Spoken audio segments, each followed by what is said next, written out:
ओम नमो भगवते वासुदेवाय। हरे कृष्णा। प्रेम से बोलिए भगवान श्री हरि विष्णु की जय। 11 माता की जय। प्रिय भक्तों, फाल्गुन शुक्ल पक्ष की एकादशी का नाम आमलकी एकादशी है। इस दिन विधि विधान से व्रत रखने के साथ भगवान विष्णु की पूजा भी की जाती है। आमलकी एकादशी के दिन दान पुण्य का भी बहुत महत्व है। माना जाता है कि अगर आप इस दिन किसी गरीब या ज़रूरतमंद को दान देते हैं तो आपके सत्कर्म बढ़ जाते हैं और मनुष्य को श्री हरि विष्णु के चरणों में जगह प्राप्त होती है, अर्थात मोक्ष की प्राप्ति होती है। इस दिन भगवान श्री कृष्ण की भी पूजा की जाती है। आइए कथा का प्रारंभ करते हैं हम गणेश भगवान की पावन कथा से।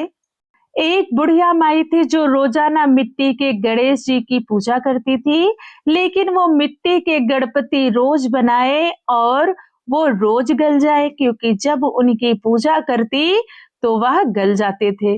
उसके घर के पास एक सेठ जी का मकान बन रहा था। तब बुढ़िया माई के मन में आया कि क्यों ना हम पत्थर के गणेश जी बनवा लें इन लोगों से कह के। तब हमारे गणेश जी कभी गलेंगे नहीं, क्योंकि जब भी मैं उनकी मूर्ति बनाती हूँ वह गल जाते हैं। वो वहां जाकर बोली, हे कारीगरों, मेरे लिए पत्थर के गणेश जी बना दो। मिस्त्री बोले, जितने में बुढ़िया माई हम तेरा पत्थर का गणेश जी गढ़ेंगे उतने में अपनी दीवार ना चिनेंगे। इस बात को सुनकर बुढ़िया माई को बड़ा क्रोध आया। बोली, बेटा, मैं तो भगवान की मूर्ति बनाने के लिए कह रही हूँ, जिसको करने से शायद तुम्हारी परेशानी दूर हो जाती, लेकिन कोई बात नहीं। और गुस्से में बुढ़िया माई बोली, राम करे तुम्हारी दीवार टेढ़ी हो जाए। और सेठ जी की दीवार टेढ़ी हो गई। अब मिस्त्री जब भी दीवार चिने वो टेढ़ी हो जाए। इस तरह करते करते शाम हो गई। शाम को सेठ जी आए तो उन्होंने कहा, आज कुछ भी नहीं किया। तब वहां खड़े मिस्त्री कहने लगे, सेठ जी, एक बुढ़िया आई थी, वो कह रही थी कि मेरा पत्थर का गणेश जी गढ़ दो। हमने नहीं गढ़ा तो उसने कहा कि भगवान करे तुम्हारी दीवार टेढ़ी हो जाए। तब से ही हम दीवार सीधी बना रहे हैं, लेकिन बनती ही नहीं और वह टेढ़ी हो जाती है और उस दीवार को हम गिरा देते हैं। यह सुनकर सेठ ने कहा, ऐसा करो, तुम बुढ़िया माई को बुला कर लाओ। जब बुढ़िया माई को बुला कर लाए तो सेठ ने बुढ़िया माई से कहा, हम तेरा सोने का गणेश दी गढ़ देंगे, बस आप हमारी दीवार सीधी कर दो। सेठ ने बुढ़िया को सोने का गणेश गढ़ दिया और सेठ की दीवार सीधी हो गई। जैसे सेठ की दीवार सीधी करी विनायक, वैसे ही हम सबकी करना। कथा कहने वाले, सुनने वाले, हुंकारा भरने वाले सबके मनोरथ को पूर्ण करना। प्रेम से बोलिए गणेश भगवान की जय। आइए अब सुनते हैं भगवान श्री कृष्ण की यह दुर्लभ कथा। उसके बाद सुनेंगे आमलकी की पावन कथा। तो चलिए अपनी कथा शुरू करते हैं। अगर यह कथा आप पूजा के समय सुन रहे हैं तो मन में भगवान श्री हरि विष्णु का स्मरण करते हुए हाथ में पुष्प और अक्षत लेकर श्रवण कीजिए इस कथा का। हरिदास नाम का एक किसान भगवान श्री कृष्ण का बहुत बड़ा भक्त था। वह हर महीने वृंदावन जाता था और भगवान को पेड़ों का भोग लगाता। वहां से पेड़े घर लाता और बांट देता। कई सालों तक यही चलता रहा। एक दिन वह वृंदावन में बिहारी जी के दर्शन करने जा रहा था। तभी उसने एक हलवाई की दुकान पर एक मिठाई बनती हुई देखी। उसे देखकर हरिदास को कुछ समझ में नहीं आया। हरिदास ने पूछा, भैया, यह आप कौन सी मिठाई बना रहे हैं? हलवाई ने कहा, भैया, इसे खुरचन कहते हैं, यहाँ की मशहूर मिठाई है और नंदलाला को बहुत पसंद है, खाकर तो देखो। हरिदास ने कहा, नहीं, मैं पहले अपने कान्हा को भोग लगाऊंगा, उसके बाद ही कुछ खाऊंगा। एक काम करो, तुम पेड़ों की जगह मुझे यह दे दो।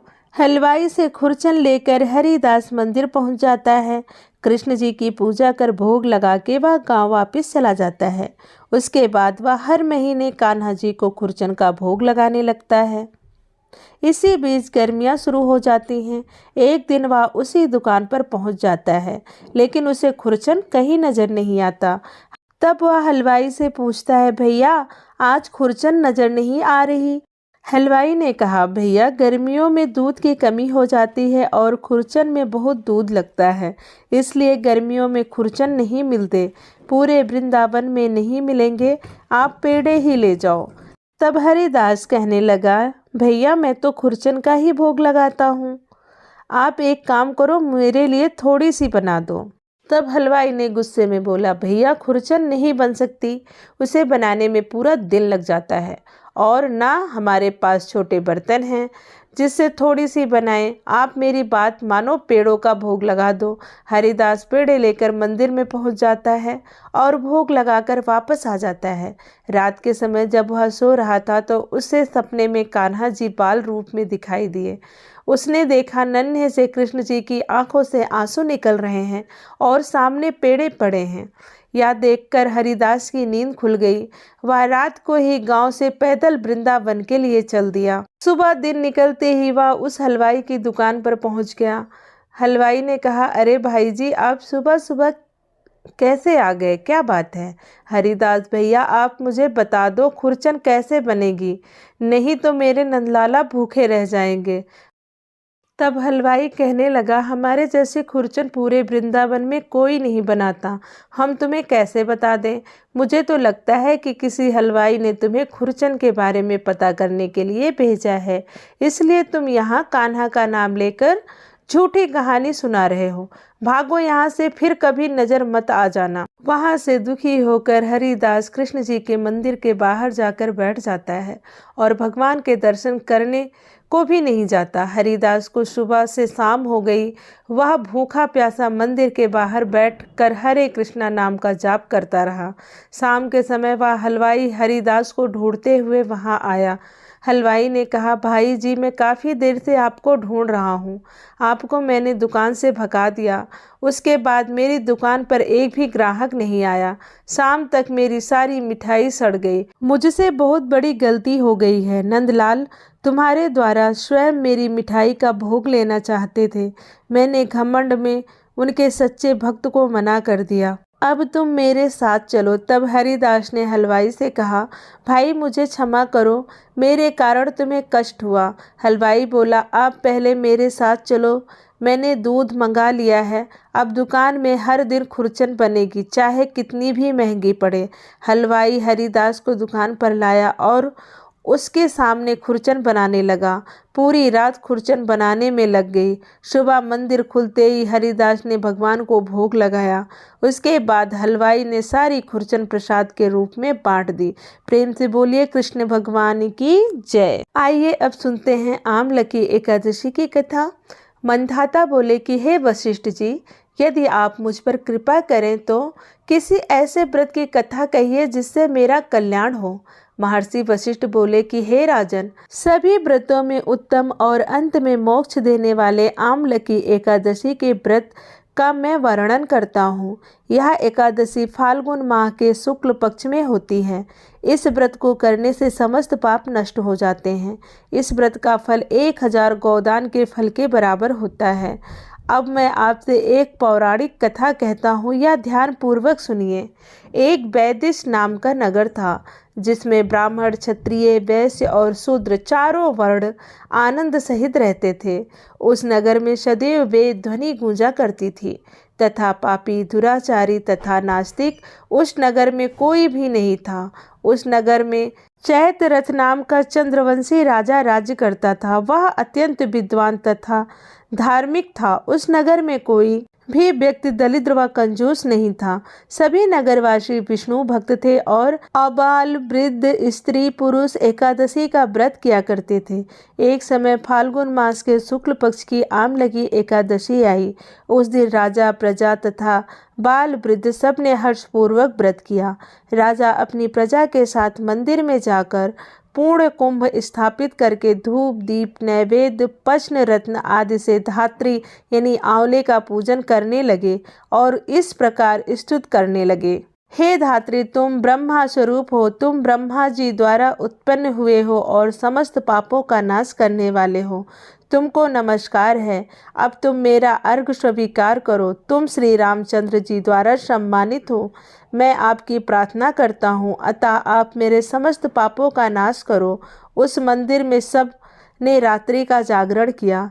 रात के समय वहाँ एक बहेलिया आया जो अत्यंत पापी और दुराचारी था। वह अपने कुटुंब का पालन जीव हत्या करके किया करता था। भूख और प्यास से अत्यंत व्याकुल वह बहेलिया इस जागरण को देखने के लिए मंदिर के एक कोने में बैठ गया और विष्णु भगवान तथा एकादशी महात्म्य की कथा सुनने लगा। इस प्रकार अन्य मनुष्यों की भांति उसने भी सारी रात जागरण करके बिता दी। प्रातः काल होते ही सब लोग अपने घर चले गए, तो बहेलिया भी अपने घर चला गया। घर जाकर उसने भोजन किया।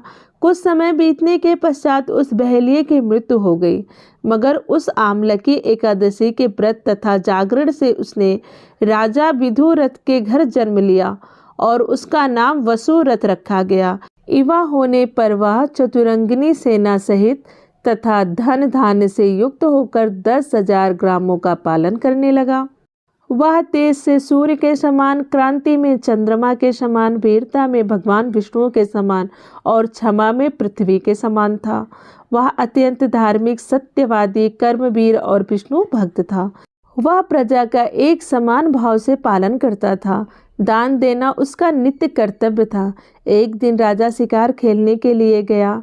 दैव योग से वह मार्ग भूल गया और दिशा ज्ञान न होने के कारण उसी वन में एक वृक्ष के नीचे सो गया। थोड़ी देर बाद पहाड़ी म्लेच्छ वहां आ गए और राजा को अकेला देखकर मारो मारो शब्द करते हुए राजा की ओर दौड़े। म्लेच्छ कहने लगे कि इसी दुष्ट राजा ने हमारे माता पिता, पुत्र पौत्र आदि अनेक संबंधियों को मारा है तथा देश से निकाला दिया है, अतः इसको अवश्य मारना चाहिए। ऐसा कहकर वह म्लेच्छ उस राजा को मारने दौड़े और अनेक प्रकार के अस्त्र शस्त्र उनके ऊपर फेंके। वे सब अस्त्र शस्त्र राजा के शरीर पर गिरते ही नष्ट हो जाते और उसका वार पुष्प के समान प्रतीत होता। अब उन म्लेच्छों के अस्त्र शस्त्र उल्टा उन्हीं पर प्रहार करने लगे, जिससे वे मूर्छित होकर गिरने लगे। उसी समय राजा के शरीर से एक दिव्य स्त्री उत्पन्न हुई। वह स्त्री अत्यंत सुंदर थी, लेकिन सुंदर होते हुए भी उसकी भ्रुकुटी टेढ़ी थी। उसकी आंखों से लाल लाल अग्नि निकल रही थी, जिससे वह दूसरे काल के समान प्रतीत होती थी। वह स्त्री म्लेच्छों को मारने दौड़ी और थोड़ी ही देर में उसने सब म्लेच्छों को काल के गाल में पहुंचा दिया। जब राजा सोकर उठा तो उसने म्लेच्छों को मरा हुआ देखकर कहा कि इन शत्रुओं को किसने मारा? इस वन में मेरा कौन हितैषी रहता है? वह ऐसा विचार कर ही रहा था, तभी आकाशवाणी हुई, हे राजा, इस संसार में विष्णु भगवान के अतिरिक्त कौन तेरी सहायता कर सकता है? इस आकाशवाणी को सुनकर राजा अपने राज्य में आ गया और सुखपूर्वक राज्य करने लगा। महर्षि वशिष्ठ बोले, हे राजन, यह आमलकी एकादशी व्रत का प्रभाव था। जो मनुष्य इस आमलकी एकादशी का व्रत करते हैं वे प्रत्येक कार्य में सफल होते हैं और अंत में विष्णु लोक को प्राप्त होते हैं। प्रेम से बोलिए श्री विष्णु हरि की जय। आइए अब सुनते हैं आमलकी एकादशी की दूसरी कथा। पौराणिक कथाओं के अनुसार यह कहा जाता है कि ब्रह्मा जी भगवान विष्णु की नाभि से उत्पन्न हुए थे। एक दिन ब्रह्मा जी ने खुद को जानने की कोशिश की, जिसके लिए उन्होंने पर ब्रह्म की तपस्या करनी शुरू कर दी। उनकी भक्ति में तपस्या से प्रसन्न होकर पर ब्रह्म भगवान विष्णु उनके सामने प्रकट हो गए। जैसे ही ब्रह्मा जी ने भगवान विष्णु को अपने समीप देखा, वैसे ही वह रोने लगे। कहा जाता है कि ब्रह्मा जी के आंसू भगवान विष्णु के चरणों पर गिर रहे थे। वह आंसू भगवान विष्णु के चरणों पर गिरकर आंवले के पेड़ में बदल गए थे। यह देखकर भगवान विष्णु ने कहा कि यह वृक्ष और इस वृक्ष का फल मुझे अत्यंत प्रिय रहेगा और जो भक्त आमलकी एकादशी पर इस वृक्ष की पूजा विधिवत तरीके से करेगा उसे मोक्ष की प्राप्ति होगी तथा उसके सारे पाप मिट जाएंगे। प्रेम से बोलिए श्री हरि विष्णु की जय, एकादशी मैया की जय। आइए अब सुनते हैं एकादशी के दिन सुनी जाने वाली माँ तुलसी की पावन कथा।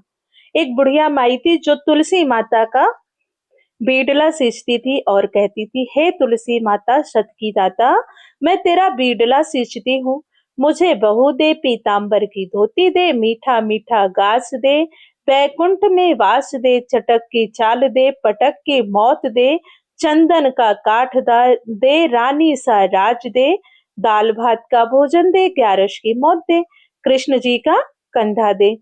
तब तुलसी माता यह सुनकर सूखने लगी। तो भगवान ने पूछा, हे तुलसी, तुम क्यों सूख रही हो? तब तुलसी माता बोली, एक बुढ़िया आती है और यही कहकर चली जाती है।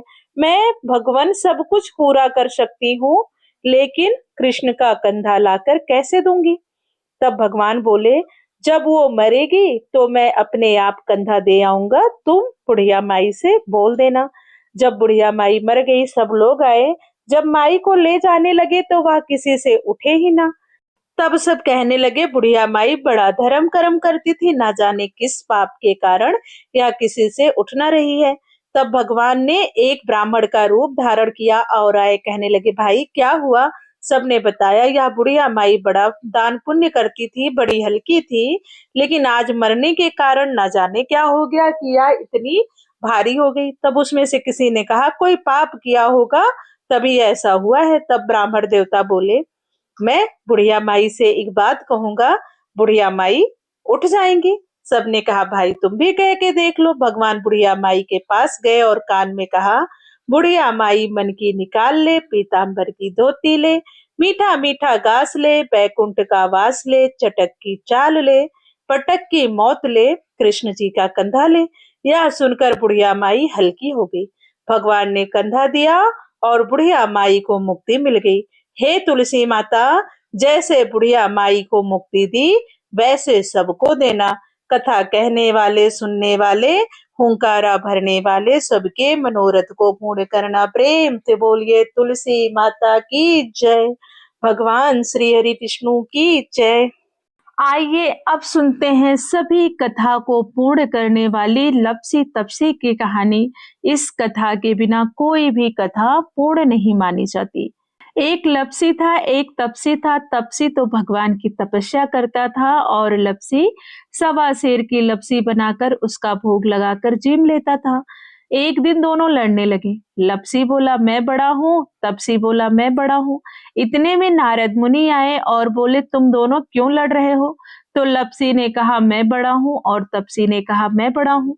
तपसी बोला, मैं सारे दिन भगवान की पूजा करता हूँ। यह सुन नारद जी ने कहा, मैं तुम्हारा फैसला कर दूंगा। दूसरे दिन तपसी लपसी नहाकर आए और नारद जी ने 1.25 करोड़ की अंगूठी उनके आगे फेंक दी। तपसी तपस्या करने बैठा तो उसे अंगूठी दिखी और उसने अपने घुटने के नीचे दबा ली और तपस्या करने लगा। उधर लपसी भी नहा धोकर आया, उसने अंगूठी देखी पर उस पर ध्यान नहीं दिया और वह रोज की अपनी तपस्या यानी लपसी बनाकर भगवान को भोग लगाकर जीमने बैठ गया। इतने में नारद जी आए। तब दोनों ने पूछा कि मुनिवर, क्या आपने फैसला कर लिया कि हम दोनों में बड़ा कौन है? तो नारद जी बोले, हाँ, मैंने फैसला कर लिया है। फिर तपसी ने कहा, मैं बड़ा हूँ? नारद जी बोले, तेरा घुटना उठा तो उसके नीचे 1.25 करोड़ की अंगूठी निकली। तब नारद जी बोले कि ये अंगूठी तूने चुराई है, तुझे तेरी तपस्या का फल नहीं मिलेगा। तब तपसी बोला, हे नारद मुनि, मेरी तपस्या का दोष कैसे दूर होगा? नारद जी ने कहा, रोटी बनाकर बटाया नहीं, बनाया तो फल तुझे मिलेगा। ब्राह्मण जिमा कर दक्षिणा नहीं दिया तो फल तुझे मिलेगा। साड़ी दे के ब्लाउज नहीं दिया तो फल तुझे मिलेगा। दिया से दिया कोई जलाएगा तो फल तुझे मिलेगा। और कोई भी कहानी सुने, कोई भी व्रत करे और कथा सुने, अगर तुम्हारी कहानी ना सुने तो उस कथा का फल तुम्हें मिलेगा। तभी से सभी व्रत कथा कहानी के साथ लपसी तपसी की कहानी कही और सुनी जाती है। यह थी सटतिला एकादशी की पावन कथा।